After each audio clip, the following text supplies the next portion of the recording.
And our word for today on this memorial of Saints Martha, Mary, and Lazarus on this Monday, July the 29th, our word for today is loincloth. Loincloth, our word for today. Now again, if you've been watching these or listening to these, you know that I always pick a positive word. That's my policy. Always a positive word. How in the world can the word loincloth be a positive word?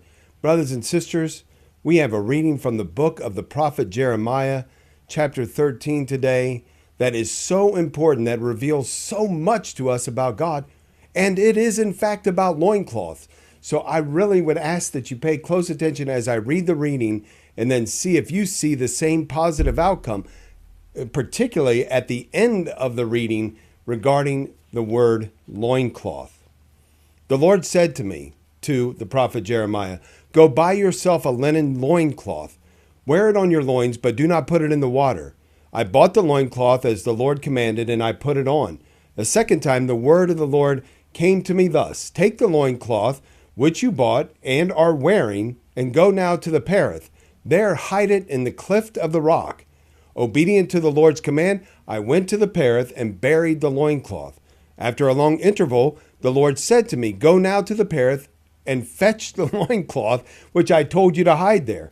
Again I went to the Perith, sought out and took the loincloth from the place where I had hid it. But, not surprisingly, it was rotted and good for nothing. Then the message came to me from the Lord. "Thus says the Lord." This is where the rubber meets the road, brothers and sisters. This is where the Lord reveals himself in the midst of what seems to be a very strange thing that he's asking the prophet Jeremiah to do. "Thus says the Lord, so also I will allow the pride of Judah to rot to the great pride of Jerusalem. This wicked people who refuse to obey my words, who walk in the stubbornness of their hearts and follow strange gods to serve and adore them, shall be like this loincloth, which is good for nothing. Their pride, their arrogance shall be like the rotted loincloth, which is good for nothing." Again, where is the positiveness of this loincloth? Still not there. This is where it comes out.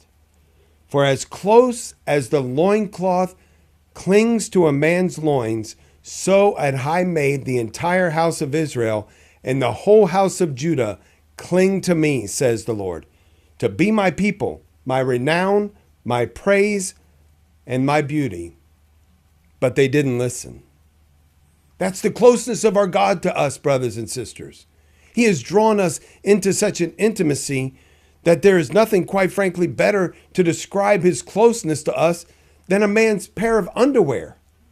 Now, that may seem frank and a little absurd, and it might seem a little too colorful for what we're talking about here, but it is completely descriptive of the intimacy that God has called us into, his closeness to us.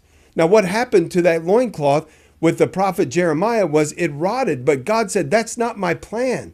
My plan is to cling closely to you, that I might be a protective shield for you, that I might be a modest separation for you from the rest of the world, that I might be there to remind you that you are always covered by me, that I am there for you in every single circumstance.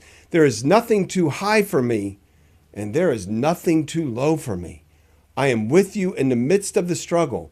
All I ask you to do is to put your trust in me, set your pride aside, know that I am the one who is about this good work, and I can use you, I can cling to you as you go forth and do the work that I have called you to do." Loincloth, our word for today.